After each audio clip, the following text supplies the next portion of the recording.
on the record in the case of People v. Maurice Jewel Taylor Sr., MA 0800335. The defendant is present in custody. Counsel, will you state your appearance? Your Honor, I'm Christopher Cheney, C-H-A-N-E-Y. Okay. Christian Brown, good morning, Your Honor. And Alexander Lara for the people. All right, the matter is here for, I believe this is a first arraignment, is that correct? I believe so. All right, and how did you wish to proceed? Your Honor, I've checked with counsel. With the court's permission, we'd like to come back on Tuesday, January 12th, to determine whether we're in or plea on that date. And people, you concur with that? No Yes, objection, Your Honor. All right.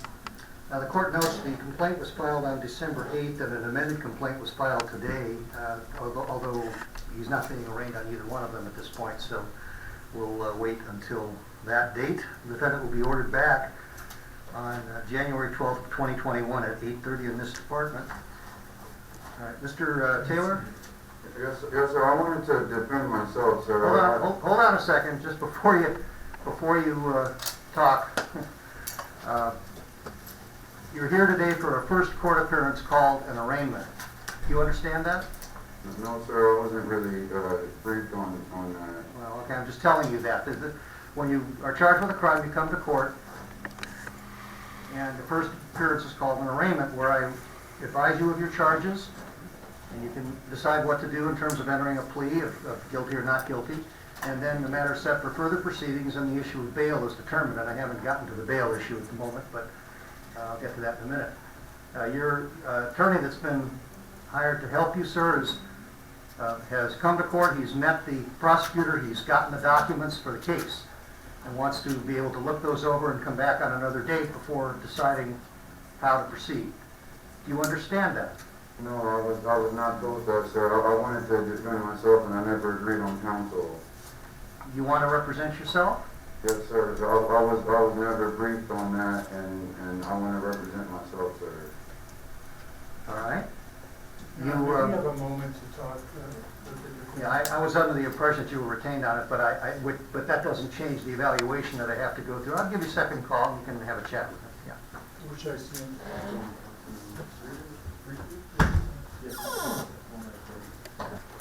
I've had a chance to speak to Mr. Taylor, and he is asking the court to allow him to represent himself. I would say this, I would express a doubt at this point in time, sure that I have been on the case. I'm sorry, I didn't hear you. I didn't hear you because of that. I have some doubt about Mr. Taylor, so I would just, I don't know how the court wants to handle that. You're declaring a doubt as to his ability to understand the nature of the proceedings and to be able to assist you in the defense? Just at this point in time, so that's why I'm just offering that to the court in terms of your discussion with Mr. Taylor about him representing himself. Very well. Thank you, sir. Mr. Taylor. Yes, sir. You understand that counsel is present and prepared to assist you and represent you in this case going forward. He's a trained attorney and understands the rules of practice, the constitutional rights of people, and the things that need to be done to adequately prepare a defense to make your appearances productive for you. I understand exactly what you're saying, Your Honor. It's against my faith to go against what God is telling me to do, and God is telling me that I need to represent myself in this matter. So it's going against my faith to do so. God, and I really do believe in God, and I have a really good relationship with God, and I'm going to represent myself, and I feel really disrespected that the counsel won't respect my decision, because I've told him this before in person, and he's not telling me the truth. Just to clarify, I have had a discussion. I thought everything was fine, Your Honor, in terms of my representation of him. I confirmed it this morning. But I do respect his decision, and I'll let the court inquire however you want to. Well, counsel, if you have a doubt, then I'd like to make a little inquiry to see whether we should have that explored further. Mr. Taylor, you say that God talked to you? It's just my faith in God. So it's not necessarily that he's talking to me. It's just with my faith, I believe that I'm innocent in this case, and I don't need legal representation to prove that I'm innocent. And if I go against that, I'm going against my faith, because I'm putting my hand in God in this position to show the jury and the judge that I'm innocent. And if I hire counsel, then that's going against my faith in God, because God said God's going to take care of me because I'm innocent. Well, sir, if you represent yourself in a case, you would ultimately be held to the same standards as an attorney in terms of appearing in court and following the rules of criminal procedure and going forward with making all your own decisions about how to conduct proceedings, including a trial at some point perhaps. And that is something where the consequences of a conviction in a case like this are rather severe. And you need to understand that the attorneys that assist people all the time in the courts have that training and have the ability to give good advice. If you represent yourself, the one ground for appeal that you do not have if you go to trial and lose, you cannot say that you had a bad lawyer because you would be your own lawyer. You understand that? I'm highly intelligent, sir, and I understand exactly what you're saying, and I deny counsel in this case. I've taken criminal justice classes, and I know my rights, and I've been seriously abused in prison. There's a hit out for me right now that I have proof for. I literally have proof on that, and there's a lot of foul play going on, and I would prefer to represent myself because I think that that's the best way to go in this matter. So I'm not trying to be disrespectful to the counsel or to you, Your Honor, but I feel like this is the best choice for me to be free and to let everybody know what happened and to carry on. All right. I'm going to tell you, I'm going to ask you to fill out a piece of paper which is asks you a few questions about your request to represent yourself so that I can see or determine that that's the right thing for you to be doing in this case. You do have a right to represent yourself. I will again reiterate to you, sir, that that's not a right that most people exercise because it can do you more harm than good if you're in court and you have a prosecutor who is, of course, a trained attorney presenting the case for the people of the state of California, and you may have a feeling that something isn't right, but you don't know how to present your objection or what ground for objection. And these are things that the attorneys, in this case your attorney, would understand. In any event, I will have you fill out paperwork to take a look and see if you have any issues that would be a question to me on representing yourself. But the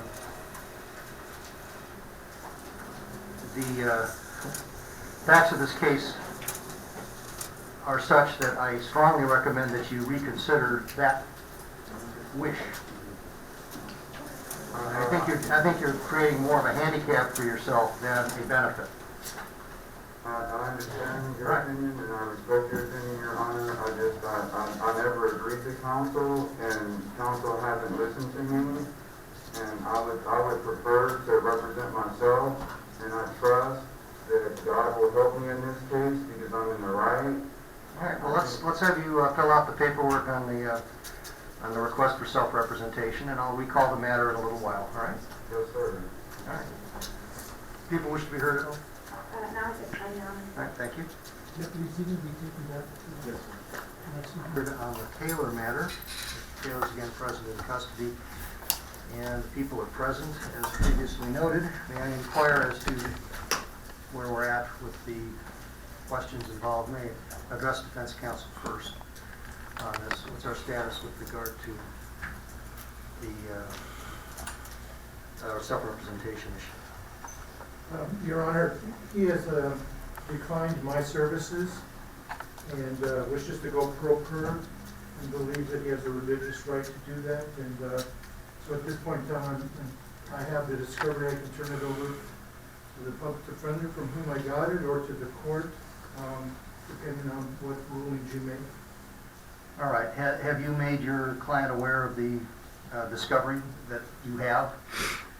No, I had just gotten it and reviewed it this morning while I was waiting for him.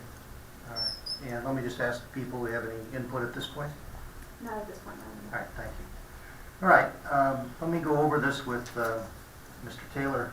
Taylor, thank you for filling out the form that I have here. It is a 4-page document which discusses several things. Did you read and then initial in every box that's appropriate, and then on page 4 sign the form dating it today? Yes, sir. I finished it and I handed it in. I just have to wait for the sheriff to let me hand it to you.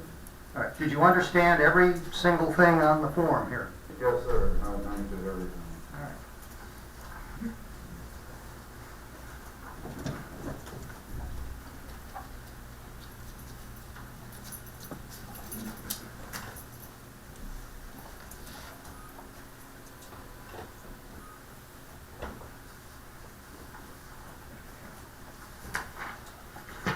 All right, going back to a few of the items on the form, have you ever represented yourself in any other court proceedings?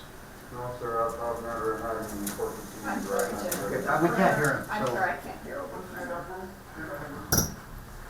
No, sir. I've never had to represent myself in court. I'm a good citizen, so this is my first time appearing in court. Okay.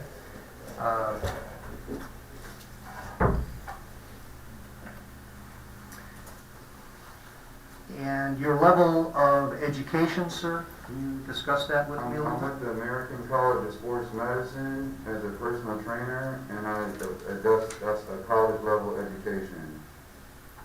All right. To become a personal trainer, did you have to take and pass any examinations? Yes, it's a long examination. That's the top certification that you can get for being a personal trainer, and you have to pass an examination. Most people have a bachelor's degree that accompanies that. All right. And in your case, you have some college, but you don't have an actual degree. Is that what you're telling me? Yes, sir, because I focused all on the American College of Sports Medicine to raise my family. I had a kid, my first kid at 20. Let me stop you about kids here, sir. I don't want to get into all of that right at the Well, moment. I'm just trying to tell you it's the same timeline, so it's relevant. When I was 20 years old, I stopped my schooling so I could work more to raise my family, so it is relevant. Okay, no, I understand that. I just don't want to get into the family structure per se. So when I was 20 years old, I stopped my schooling after I passed my American College of Sports Medicine examination. Most people pass that once they get their bachelor's degree, and I passed it at 19 years old. Right. Was that a written examination? Yes, sir. It's an online examination that you take at a testing center, and most people will accompany that with their bachelor's program. Okay. It's normally with the kinesiology degree. All right. All right, sir. In the case of a criminal matter that carries very serious consequences, if you're convicted, I want to reiterate to you, even though you've filled out this form, that representing yourself is potentially extremely disadvantageous. In society, in our daily lives, people have various rights. We all have rights related to something, right? But exercising those rights is not always a good idea under the particular circumstances. So, if a person, if I have a friend or a neighbor and I lend them some money and then they don't pay me back type scenario, you have a right to take them to court and sue them. But if the person is your neighbor, maybe you won't do that for other reasons. When it comes to the criminal law, when somebody is charged with a crime, again, you do have a right to represent yourself, assuming you have a certain basic level of competence and understand clearly the disadvantages for doing that. But a lot of times people feel that they can do a better job doing it themselves when in fact they might actually be setting themselves up to grievously hamper their ability to have an effective or successful defense in the case. When you have an attorney representing you, you have someone who understands all of the nuances of appearing in court, bringing appropriate motions at appropriate times, someone who can properly draft and file any written motions that need to be filed. And when you are representing yourself, you're going to be held to the same standards that apply with regard to all of these things, even though you won't have a lawyer to help you. And in fact, if you remain in custody, you're going to be in a situation where you have limited access to the materials representing yourself. A self-represented litigant is given what are called pro per privileges at the county jail if you remain in custody. But those privileges don't give you all the tools that would be essential for you to succeed in doing this. Let me finish one other thing. Your decision at this early stage is also perhaps improvident because at this point you don't even know specifically, officially at least, what the charges are. And if you don't know the charges, then of course you can't understand all of your possible defenses. You have in your mind firmly an idea of why you feel that you can better do this yourself. I suggest to you, sir, that that's probably not the case, at least at this stage of the proceedings. You can have the benefit of an attorney to get you through these initial stages, and I can't imagine why you would say no to that, given that you'll remain in custody. Go ahead, sir. There's been several attempts on my life in jail, and I want to represent myself so I can have this case go as fast as possible. Because if I get sent back to jail today, I'm going to get killed. And I have evidence that there's a hit on me and that the police are involved. And they've already tried to kill me. And you keep trying to make me get a lawyer that's going to delay things to send me back to jail so I'll get killed. And I don't appreciate that. And I don't think it's fair that that this is happening. There's evidence that they tried to kill me when they arrested me. I literally had to go to the hospital when they arrested me when I was fine. I don't want to go back into police custody. I want to just do the trial now. I don't want an attorney. And there's a hit out on me, and I have proof. It's on social media. And if I have an attorney, he's going to try to delay things to send me back on his prison bus, and they're going to kill me. And Well, sir, you have to understand something. Your attorney isn't the person that controls whether you stay in custody or not. I understand that, but he can delay things and make me go back to jail so he can come up with more of a case, and they're going to kill me in transport. Well, all right, sir. Are you...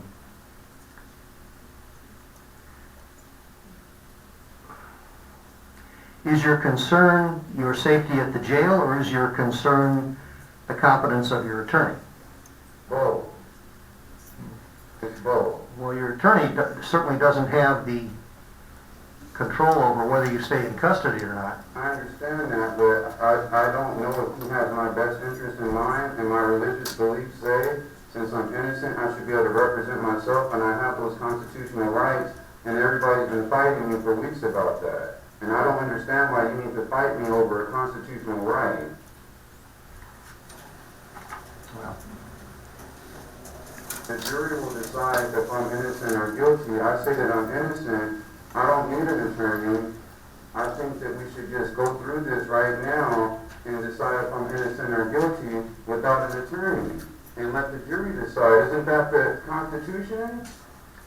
Well, you're summarizing it pretty well, except that it doesn't happen on the timeline that you are requesting. Okay, well, if I get sent back to jail today, they're going to kill me. There's been several attempts on my life. I've been to the emergency room, and then I wasn't treated properly at the emergency room, so I had to leave early because they were trying to kill me there.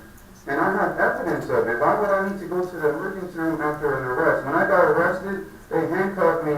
They didn't read my Miranda rights. They threw me in a cop car with the heat on, with the windows up, and I was yelling, "I can't breathe." And until I almost passed out and I was hyperventilating, and then they took me to the emergency room.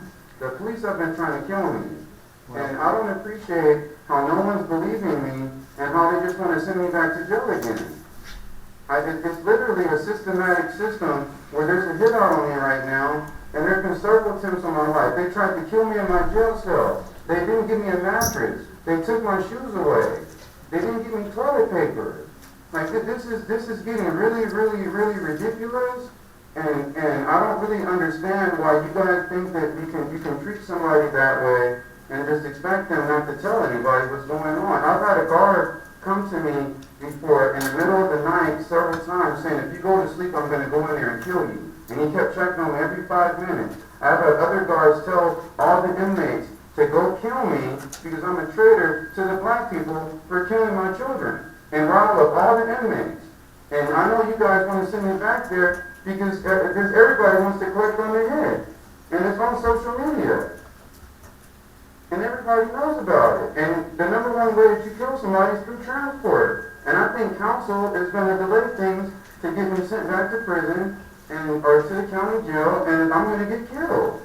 So I want the jury to decide now on the evidence that they have, and let's get things rolling, because the longer things go, the more there's going to be more attempts on my life. And I don't really understand why nobody believes me, unless they're in on me. Oh, all right. Counsel, you wish to be heard on your doubt? No, Your Honor, I'm not in a position to express doubt. Just to clarify, one of the reasons we were asking to put the matter over so we could investigate how we should plead and investigate the basic matters. So he has rejected my services. So Okay, I got that part, but when we started, you indicated you had a doubt, and so I was inquiring as to that. No, I understand that. That's why we Okay. put it over 2 weeks to learn about the case. All right, Mr. Taylor, the court is very concerned that you're focused on one thing, and somehow I think you feel that by me saying you can represent yourself, that your custody status is going to change, that you'll suddenly not have to go back down on the bus to county jail or be housed there until the next court appearance. And that's not for the attorney to decide. That's something for the judge to decide after hearing from you or your attorney and the prosecutor. I haven't heard from them yet on that issue, but that's the issue. I'm a little concerned that you're not really focused on the issues that would allow you to effectively represent yourself. You're totally focused on the things that you've just told me about. Go ahead, sir. Anybody that has had as many attempts on their life as me and has been tortured in jail the way that I have would want things to go as quickly as possible, and I don't trust the council. I think that they're going to delay things and send me back there longer and ask for motions for all types of things to delay things. I don't really think that they have my best interest in mind. I think I have my best interest in mind, and I think God will protect me, and I think that if I go back to that place, I already know that there's going to be more attempts on my life. I have evidence of this. You can subpoena records and show that I didn't have a mattress for almost a week. I didn't have a blanket. I was almost froze to death there. And I don't really understand why it's so hard for me to get my constitutional rights for me to represent myself when it's a constitutional right. And we're in America and we follow the Constitution. And I'm a highly educated person, and I understand everything, and if for some reason everybody wants to convince me that I don't have constitutional rights. Well, sir, I'm certainly not trying to say that. You do have a right under the law to represent yourself, assuming you're competent. And I have a question about your competency, to be quite frank with you, because you seem to be totally focused on your current situation in terms of being in custody. Because they're trying to kill me. Well, you would be focused on your situation too if they were trying to kill you. It's a lie. I'm a human being. I'm supposed to ignore that there's been several attempts on my life? I'm just supposed to ignore that? And just think that everything's okie dokie and just keep carrying on? There's been several attempts on my life. How can I not focus on that? They're trying to kill me. Well, I'm concerned I that you're... have evidence. Sir, I have evidence. Like, seriously, I have evidence. I even have an emergency room record. On the day that they arrested me with no Miranda rights, they threw me in the back of a cop car, and they knew I couldn't breathe. I told them I couldn't breathe. I told them I couldn't breathe like 100 times, and then they waited for me to have to go to the ambulance to let me out, even though I was fine when they arrested me. And I have proof of all of this. And instead of saying, sir, I understand that you're under duress because they're trying to kill you, you're trying to talk to me about representation that doesn't have my best interest in mind. I have my own best interest in mind, and you can't convince me otherwise no matter what you say. Well, sir, I'm not actually trying to convince you of anything, but I do want you to understand a fact. Your custody status may not change with you representing yourself. I understand that, but that's what my faith is telling me, is that it will change. And I know for a fact that you guys send me back to Twin Towers, I'm not going to be coming back to court. They're going to be planning my funeral. And I don't know why no one is listening to me. When I have proof and evidence, it's even on social media. My brother was trying to claim that they hit on me. My own brother. And it's on his social media account. And the cops are trying to claim they hit on me too. And they're trying to rob the inmates. And you tell me that I can't focus on that when I have all that going on? Well, I'm sure you can focus on that, sir, but the question is, can you focus on the things you need to do procedurally in the court to There's move nothing the I case need forward? to do procedurally in the court. There's evidence there. The jury decides on the evidence, and my constitutional right is to defend myself. And I'm saying that I'm not guilty. So the jury should be the ones to decide if I'm guilty or innocent. Is they're the people. Correct. And honestly, you can tell that I'm very intelligent and I have a complete understanding, so I don't understand what the delay is. Well, sir.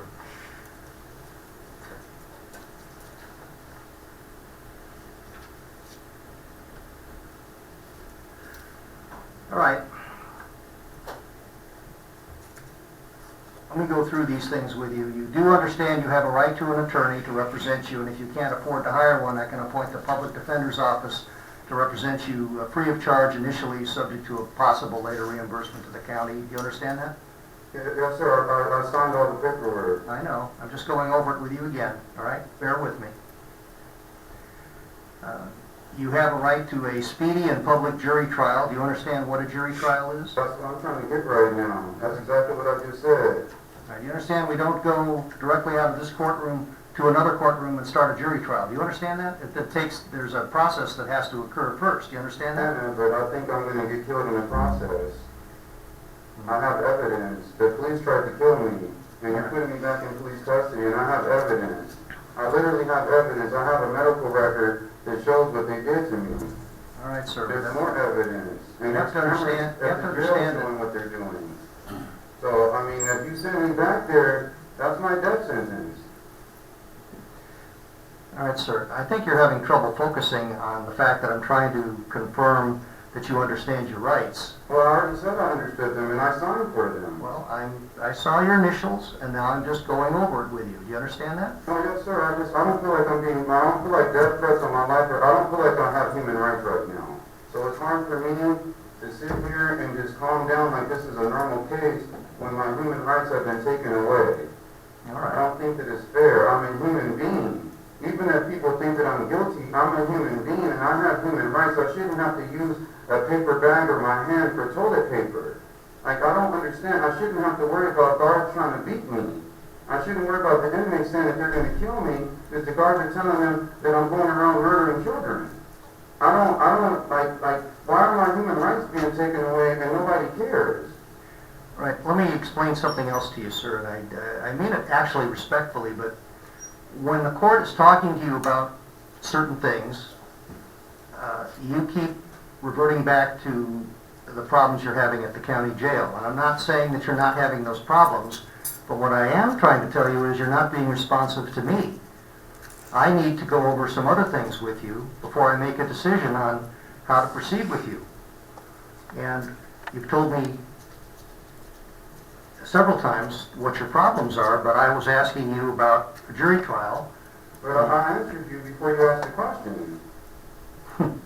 I did. And everybody heard me, and it's on record. There's a court reporter that wrote it down.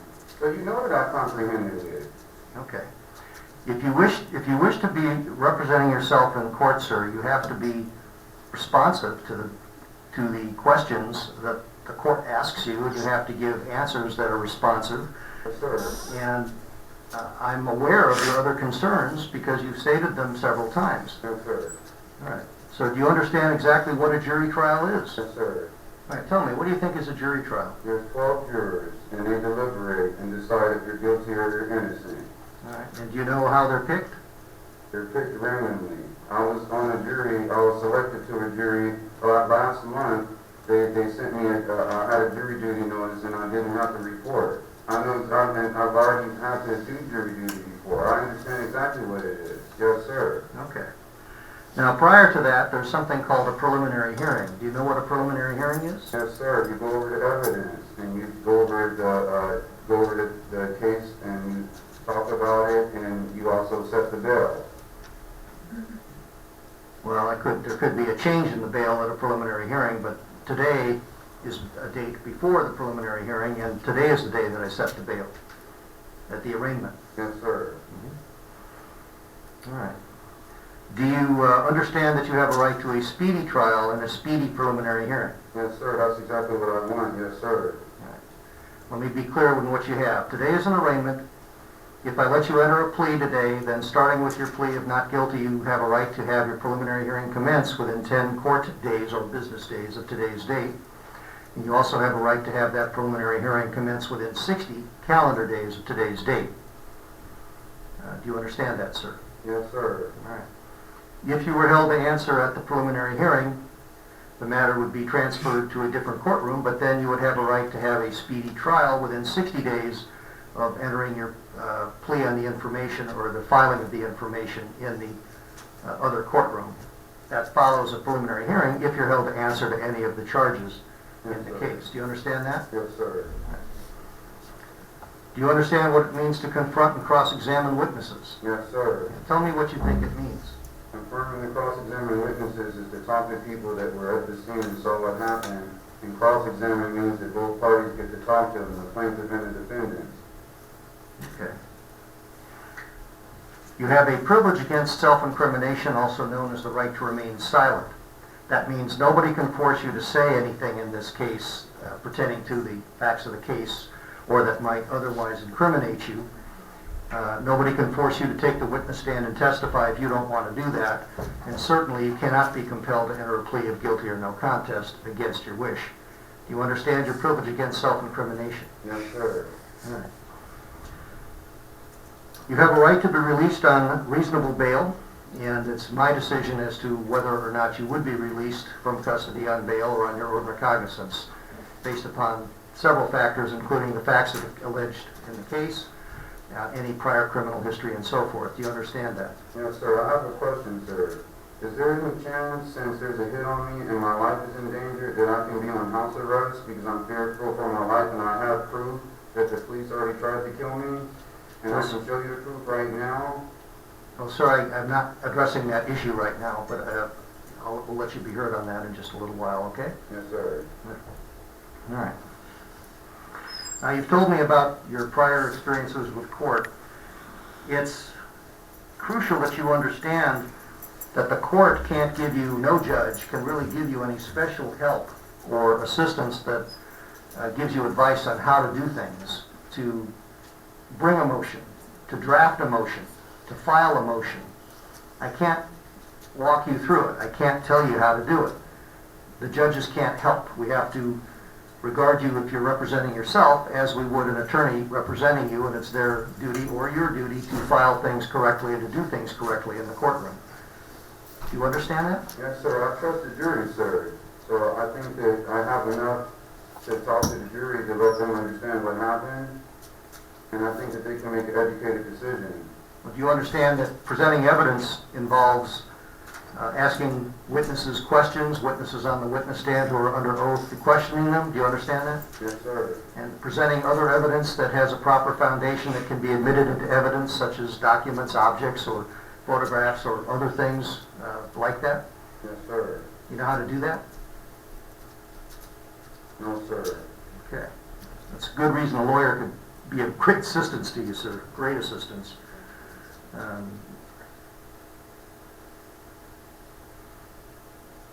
If I grant you your right to represent yourself while you're in custody, you are authorized a certain allotment of money to assist you.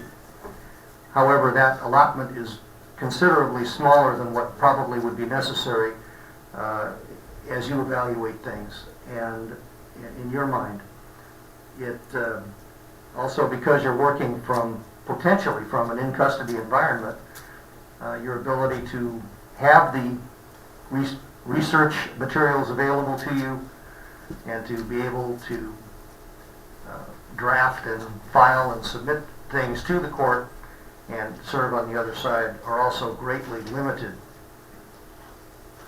It puts you at a distinct disadvantage, even though you feel that you can still do things better. Do you understand that? Yes, sir. I feel like with God on my side, I have the advantage. So I don't need technology. I feel like with God on my side, I have the advantage. So yes, sir, I understand what you're saying, but I don't need the technology.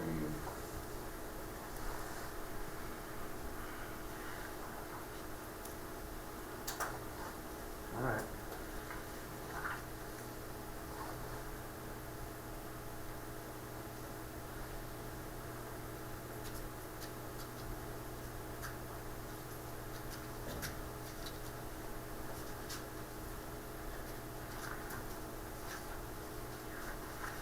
Now, if I grant you the opportunity or your right, rather, not the opportunity, if I grant you your right to represent yourself, feeling that you're competent to do so,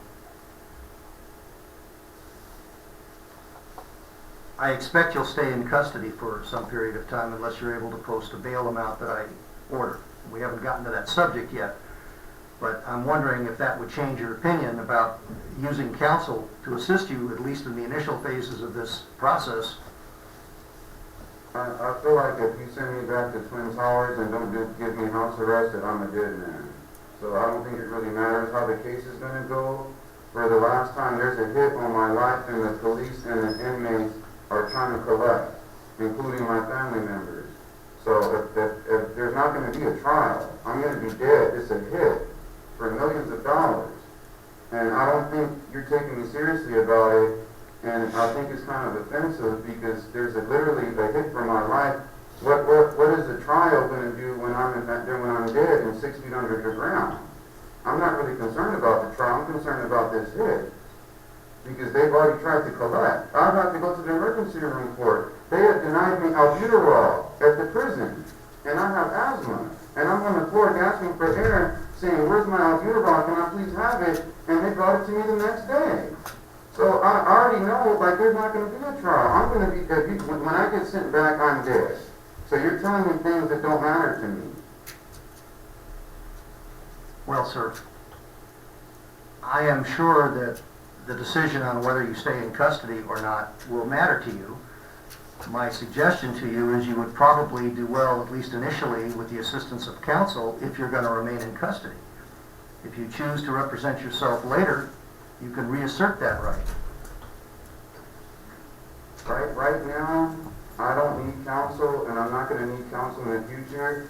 And I think that you're not taking me seriously about the hit, and you think that there might be a trial, and I have proof that I shouldn't even be here now because they've already tried to collect. If there wasn't witnesses around, they would have never let me out of that cop car. And I said I couldn't breathe, they were ignoring me, trying not to make eye contact with me, and the inmates know in transport that they can get to me, and there's not gonna be a trial. There really isn't. I'm gonna be dead. I shouldn't be here right now. There's been so many attempts on my life, I shouldn't be here right now.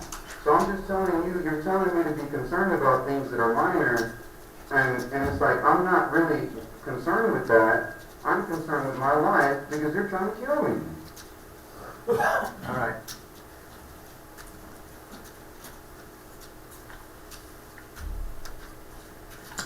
You know, sir, I don't want to trample your right to self-representation, but I at this time have a doubt as to your ability to competently represent yourself. I think you're totally fixated. I honestly knew that you were going to say that, and I understand what you're saying, and honestly, I don't know who's involved with the hit. If the police are going to try to kill me, I mean, there could be a chance that you are in on it as well.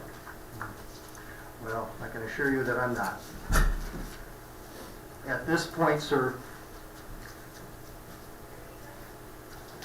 I actually have a doubt of your mental state, and I'm suspending proceedings under 1368 of the Penal Code, referring the matter for an evaluation to bring you back to court on this, and we will determine the issues going forward as to your ability to represent. As to your, first of all, your paperwork. I already knew you were going to say that. Well, sir, there's several things that lead me in this direction. What you've started doing now is interrupting me, and while I don't take it personally and I bear no anger towards you, it is inconsistent with somebody properly representing themselves by showing the necessary deference to other people speaking, including the court or opposing counsel. And now you're starting to show me that you're having a problem with that. I just have a doubt that you're thinking clearly, because you're not always responsive in a way that leads me to believe that your request is rational. So I am declaring a doubt, and we have, was it a 2-week date or a 3-week date on these for Department 95? I have January the 13th, I'm sorry, January the 6th. All right, is that the date in Department 95 or our Yes. date? Okay. I'm ordering you to Department 95 for an evaluation of mental competency. This is separate and apart from your Coretta request. The court is not ruling on that request. I'm deferring that request until we get a report from Department 95 as to your mental competence. And then that you'll be in Department 95 on January 6th, and our date would be, January 13th. you're ordered back to this department on January 13th at 8:30 a.m. At this time, I don't know what the book bail is. The original recommended bail on the initial complaint was $4,200,000. There's an amended complaint that's filed that just says, people on the complaint say TBD, which I read as to be determined. The people wish to be heard on the issue of bail. Your Honor, is the court inclined to change the scheduled bail amount? The people can certainly make a record if the court would like to hear one. Well, I'm not changing anything. I haven't set it in the first place. So I'm asking you, what do you want on the issue of bail? I'm not sure if the court is aware of the office policies that have recently come down from the district attorney's office. There is a series of considerations that the people take into consideration when asking the court to set bail. We do believe this is the type of case that rises to the level where bail would be appropriate. The amount is something that the people aren't able to inquire of the defendant because our policy suggests that we need to set bail consistent with what a defendant is able to pay. And unfortunately, we're not in a position to make that determination. Well, it doesn't say very much for your policy then, does it? So what are you recommending for bail? The steps that we can go through in terms of bail is to basically submit to the court's discretion. The original bail was set for schedule based on the charges. By the way, that schedule, that's not set by your office policy, is it? No. It's set by statewide Well, first of all, it's set by Article 1, Section 12 and Section 28 of the California Constitution and various penal code sections, together with the statewide Judicial Council promulgated and approved bail schedule, and then a county schedule that conforms essentially to the court rules, the statewide court rules. So when you make reference to the proverbial scheduled bail, the amount of $4,200,000 was apparently utilized. I trust that was per the then existing schedule when the case was filed. Is that correct? That's correct. Is there some reason I should deviate from that? We don't have any facts that suggest that you should. Based on the egregiousness of the charges, the facts that have been presented thus far, a concern for public safety. There are additional witnesses from this case as well, so we believe due to public safety and just the facts of the case alone will warrant the bail that was initially set for schedule. All right. Keep in mind, I'm operating on the basis of an individual case. I am not operating on the basis of a office policy of either the district attorney or any defense side of the case. And in determining bail, it should be using the court's discretion with input from the parties and based, at least for now, on existing bail schedules. And the whole subject of bail was addressed by Senate Bill 10, which was rejected by the voters at the November 3rd election. So I will set bail in the recommended amount of $4,200,000. Now, proceedings are suspended, but I would remind the defendant and counsel that bail is subject to a bail review, which will occur then within 5 days after the next court appearance here on January 13th. Right now, proceedings are suspended. Bail is set in the amount of $4,200,000, and the bail review under 1270.1 or .2, exact subsection escapes me at the moment, is something that can be addressed in more detail at that time. That'll conclude the proceedings for today.